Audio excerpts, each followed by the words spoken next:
Hi guys, and welcome to Book and Loop, where happiness is handmade and the best boyfriends are always found in books. So it is time for another I Read It All video, and this time it's an I Read It All speedrun. So far the series have been really good, with the exception of that one that I will not name.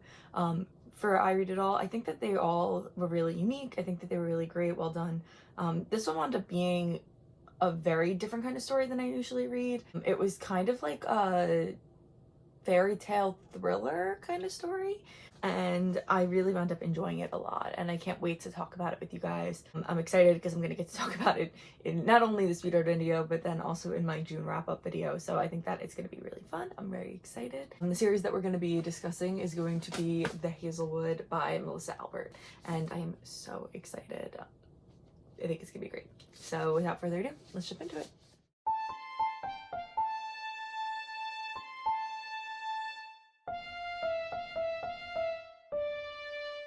So as I said, the series that we're going to be discussing today is going to be The Hazel Wood by Melissa Albert. I actually, full disclosure, wound up getting the first book in the series from a Goodreads giveaway a few years ago. I wound up winning it, and it kind of sat on my shelf for a while because I wasn't really reading as much at the time. But then when I started to do the I Read It All challenge and I saw that the series was going to be part of it, I was like, oh my god, yes, I already have this book. I'm so excited that I'm finally gonna get to read it. So this is my copy of The Hazel Wood. I only had The Hazel Wood, and then as I read the first book, I think I got like halfway through and I was like, I have to go out and buy the rest of them. So I ran out and I grabbed The Night Country, which is the second book, and Tales from the Hinterland, which is going to be a collection of short stories that are brought up in The Hazel Wood, but we'll get into that. So it is a really great series. I would classify it as being an urban fantasy with a little bit of a thriller aspect. The book really captured the essence of like old time Grimm's fairy tales before they were kind of like sanitized a little bit by Disney. I think that it really was just so good, and there were so many dark twists and turns throughout the entire story. I just really wound up loving it a lot. The Hazel Wood tells the story of Alice, and Alice has spent majority of her life on the run, but literally has had no clue what she has been running from. She just knows that her mom continues to move her from place to place anytime a little bit of unluckiness finds them. And the only thing that Alice really knows about her past is that her grandmother, Althea, she wrote this book called Tales from the Hinterland. And people are obsessed with Tales from the Hinterland. It was a limited publication. There weren't many copies that went around. People that managed to get copies of it became so obsessed with it, and the reclusive author that wrote it. Alice's mother kind of pulls Alice along under the guise that they're running from all the fans and the craziness of her mother, or Alice's grandmother. But Alice has never actually met her grandmother.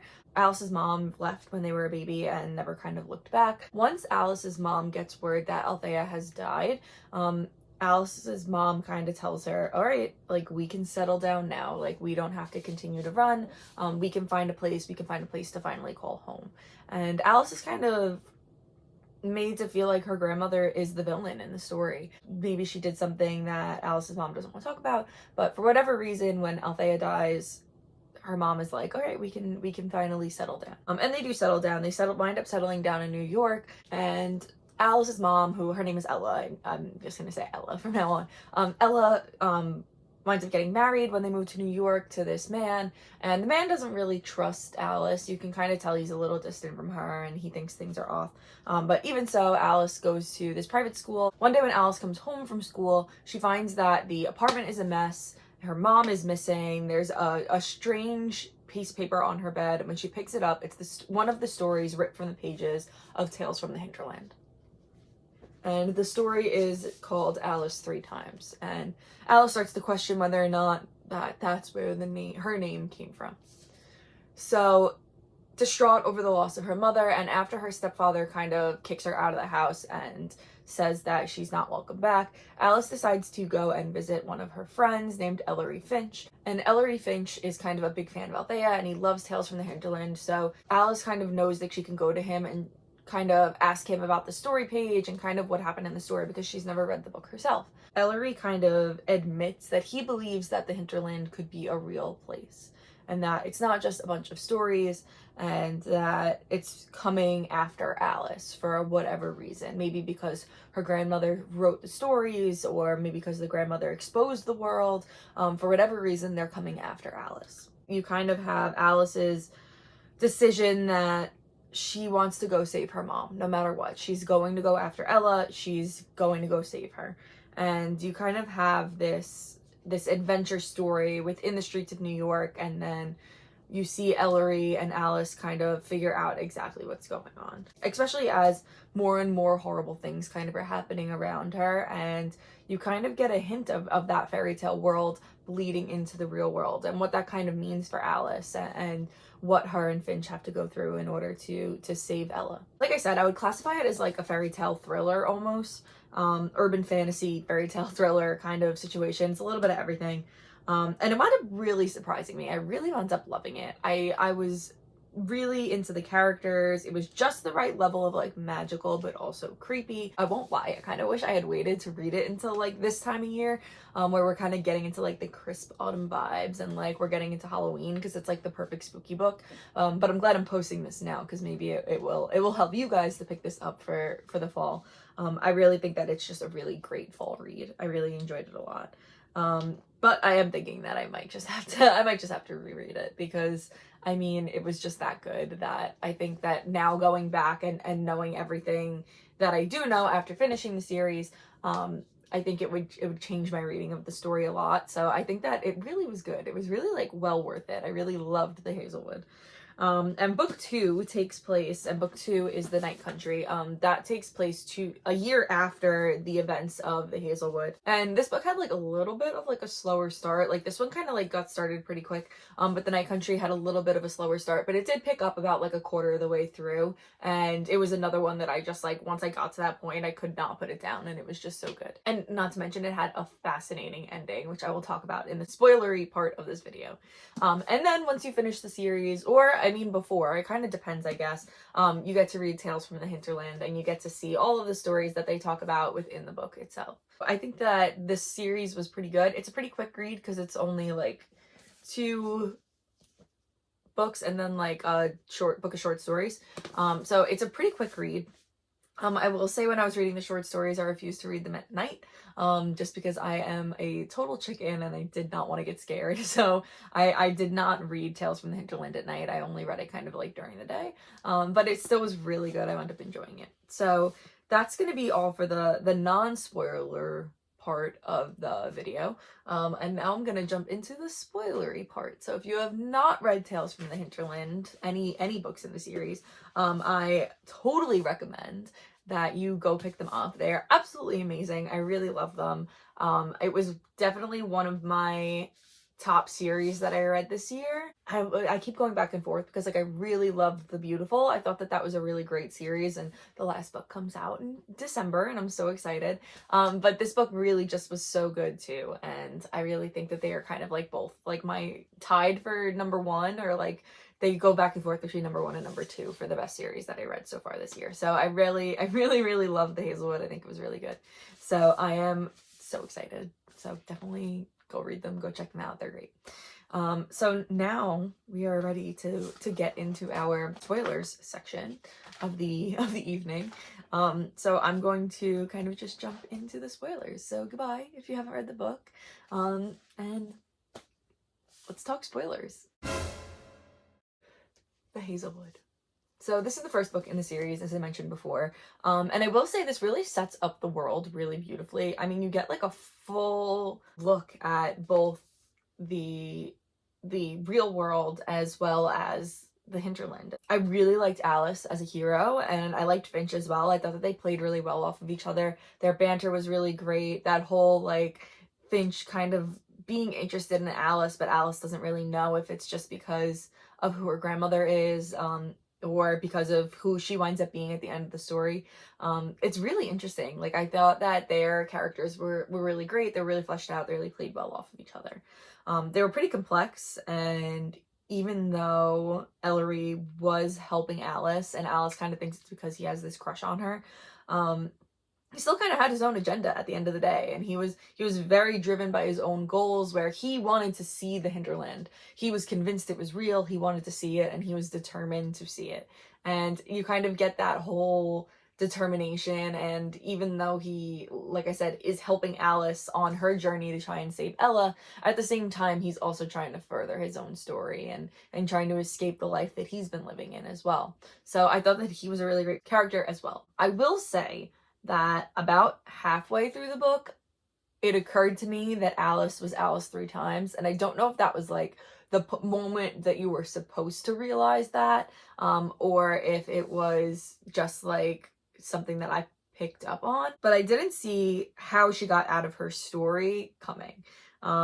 I thought that that was really great. So it's not that just that Alice was named for Alice 3 times, she actually is Alice 3 times. And I thought that was great, where you have this story that's been pulled out, or this character that's been pulled out of their story and placed into the real world, but has no clue that they used to exist in this story because they were a baby when they were brought out, you know, and having to navigate that this reality that they're part of now is not the reality that they're supposed to be a part of. So I thought that that was a really interesting plot point, that Alice was actually a story that had been stolen from her story and brought into the real world. I will say I had no clue that Finch was going to betray her. I mean, it was obvious that he had his own agenda, and it was obvious he had his own things that he was looking to achieve.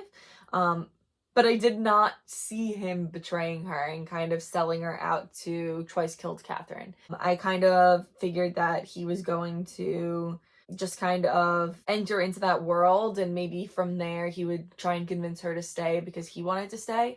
But I did not see him full on being like, all right, like, all yours, Twice Killed Catherine, she is yours, she is, I just didn't see it coming, and I'm never going to emotionally recover from it because I did not see it coming. So I just think it was a really interesting plot twist, and one I was really excited about. So I think that that was a really great twist. Alice's determination to save her mother, and her determination to find Ella is so great.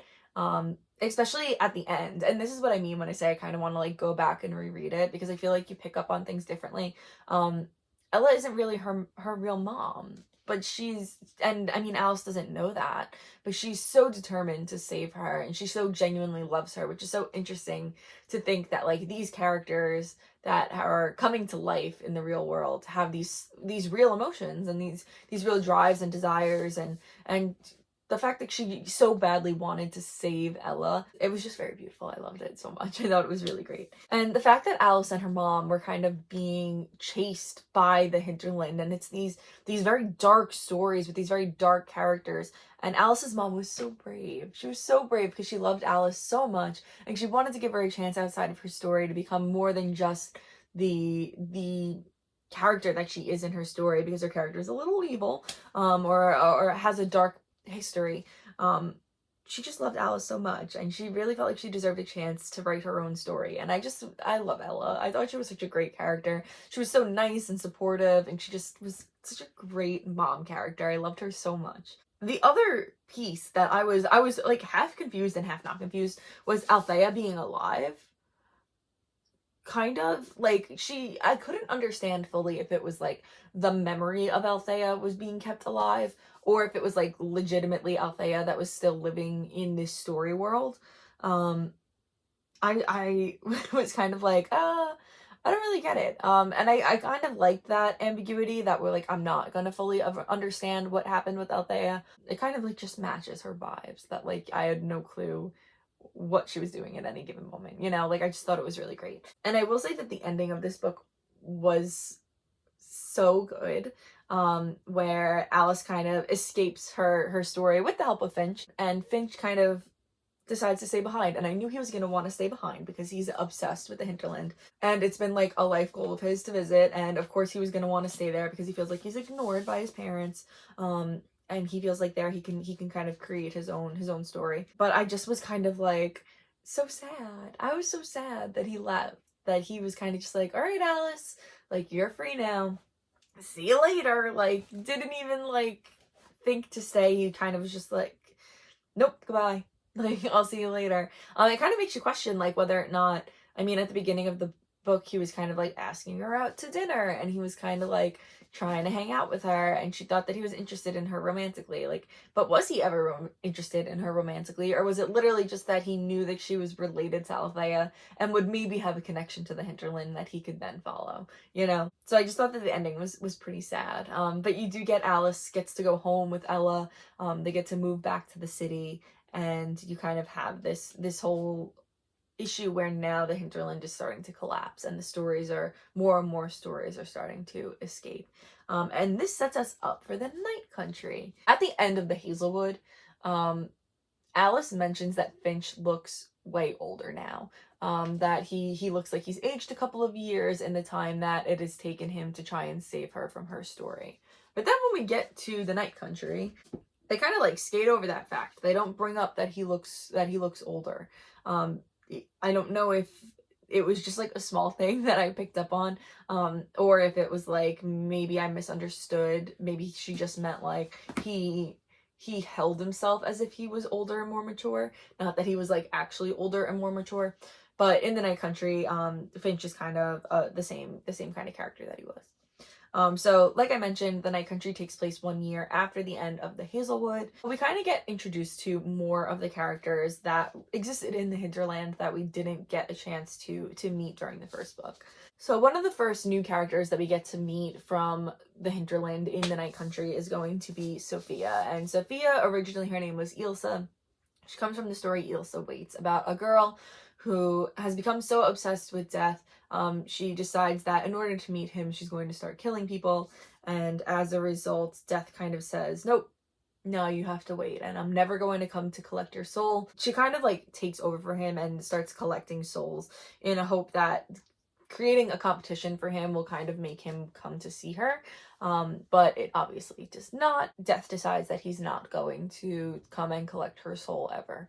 And Sophia, or rather Ilsa, just kind of roams the rest of her life, taking people's lives in order to try and convince him to come and kill her. But he never does.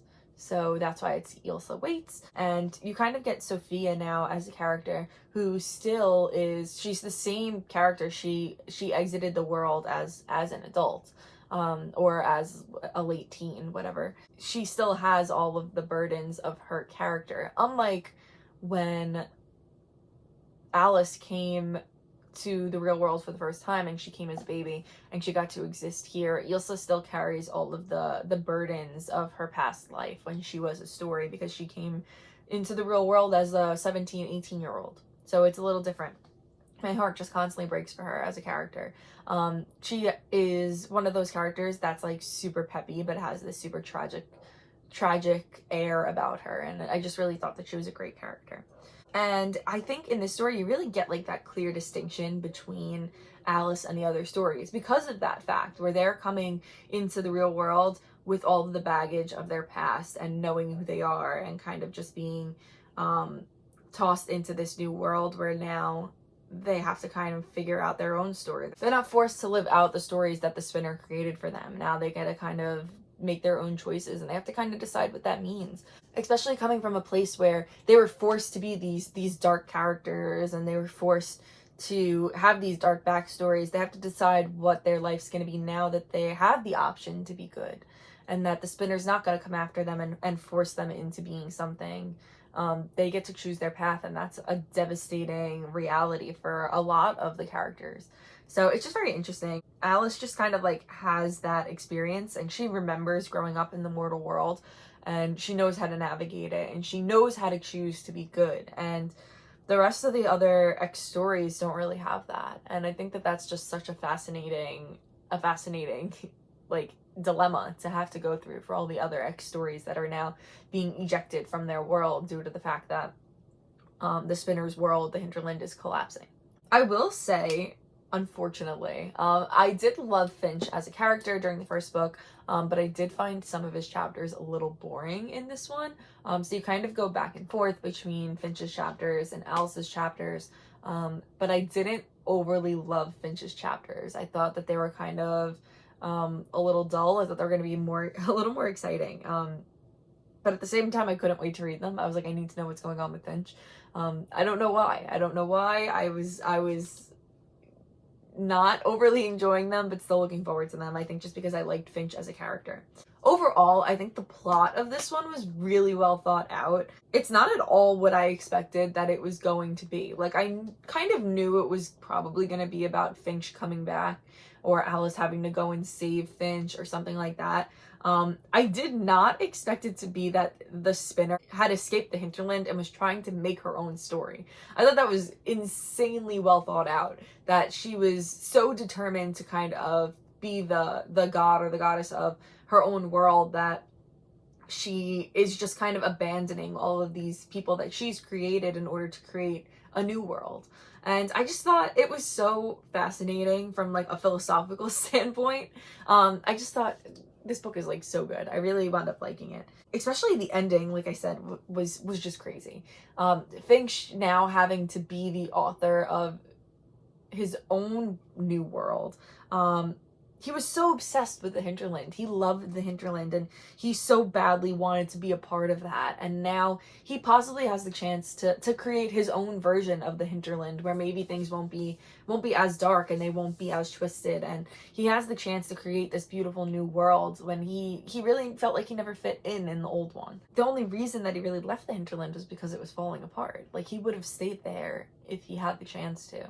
But he's given the opportunity to become the creator of this new world, and he turns it down for Alice. And this was the ending that I thought we were gonna get in the Hazel Wood, but we got it in the Night Country, where Finch kind of finally is like, you know what, maybe it's okay that I don't have my own unique story in the real world, or maybe it's okay that I'm just one of the crowd, because Alice is there. And it just made my heart just cry, because I was like, this is amazing, this is too good. I love stuff like this. So I just really love the ending for this one. And I also, which I forgot to mention before, Alice's whole story arc in this, where you kind of have before, like, okay, so you have in the Hazel Wood, right? So in the Hazel Wood, she, as a baby, is taken from the world, taken from the hinterland and brought into the real world. So she has no memories of what it was like to be Alice 3 times. All she knows is being Ella's daughter. She doesn't know anything else. But then you have her, towards the end of the Hazel Wood, re-enter her story and live her story and get taken out in the middle of it. She's about the same age that she was when she entered into the hinterland and got sucked back into her story. She's the same age when she comes out, and now she is kind of in the same boat almost. As much as Alice is different from the rest of the X stories that have come out of the hinterland, she also is similar in the fact that she now has this experience of being a story and committing these terrible acts and having to now deal with that. And I feel like in this book you really get the struggle within herself to kind of deny that Alice 3 times part of her and just be Alice. And I think that was a really fascinating look at the fight for good or evil within ourselves. And I think that it was just so good. I really, like, this series was really well thought out, and it dealt with a lot of really tough topics that I feel like were handled very well, and it's just so good. I loved it so much. So that is the Night Country. And then after that, I don't think it really matters if you read this first or you read it second. I'm curious to know now, reading this, if it would change my reading of the Hazel Wood. Reading the full of Alice 3 times' story and then having to see Alice kind of go through everything. Would it have been obvious earlier that she was Alice 3 times? I don't know. I do think it would be interesting to know if it would change how you read the story. So Tales from the Hinterland, like I said, I could not read it at night. It freaked me out. It was amazing. It was so good. The stories were so well thought out. I think she did a really good job of kind of taking what we learned about the stories in the Hazel Wood and in the Night Country and then transferring them to Tales from the Hinterland. You get a lot of the characters that we've met, Twice Killed Catherine, Ilsa, all of them. You get kind of their full story, and you get to kind of finally understand exactly what was going on in the hinterland. And I just think it was really good. But these are the short stories that Althea wrote about the hinterland, and it gives you a really good in-depth look at all the characters. I think the biggest part of Tales from the Hinterland was getting the full story of Alice 3 times, because you get In the Hazelwood, Ellery starts to tell her the story. But halfway through, or like 3/4 of the way through, Alice asks him to stop because she's so disturbed by the story she doesn't want to hear anymore. And I don't know if that's just because maybe she has a feeling that it's her and she kind of like is, there's a part of her that's like rejecting that. I don't know. Maybe I'm looking into it too much, but in Tales from the Hinterland, you get the full story for Alice 3 times. And a lot of the stories in this were super chilling. Like I said, wasn't able to read the book at night. Like, it was just too much. But if you really like creepy stories, or you like the original Grimm's fairy tales where the like stepsister like cuts off her toes, you would really like these, especially if you don't have like the time or the patience to jump into a whole new novel. These short stories are a great option. So there's 12 stories and they're like 10 to 20 pages each. And you kind of just get like a really good handle on the world, and like it just was so good. And the ones that left a lasting impression on me from here were probably the Skinned Maiden and the Night Woman. And I would say that my favorite was probably Ilsa Waits. And I don't know if that's just because like I love Sophia as a character and so it was nice to get to hear her story, but I think that those 3 stories were probably my favorite. Although I don't know, the Skinned Maiden and the Night Woman, not necessarily my favorite, but they were probably the ones that unsettled me the most out of all the stories in the book. So I'll say that those 2 were, I don't know, I just feel like they're worth mentioning because but they exist. I'll talk briefly about the 3 stories that I mentioned because like I said, it would be hard to kind of go through all of them. So I'll start with Ilsa Waits. So Ilsa Waits I've kind of talked about already. But just the whole story of like Ilsa being so surrounded by death, and I mean like she loses her dad, then like all of her siblings individually, and then her mom, and then I believe she starts to lose her lover, husband, fiance, something like that. She starts to lose him, and she makes a bargain with Death not to take him, and Death agrees that he will not. And Ilsa kind of then becomes a little bit obsessed. I mean, she was always like a little bit obsessed with Death because he's just like so thoroughly in her life. And she, for whatever reason, can see him every time he comes to claim one of her family members. When Death comes to claim her husband, he takes her on this journey during the night of him going around and killing and collecting all these souls.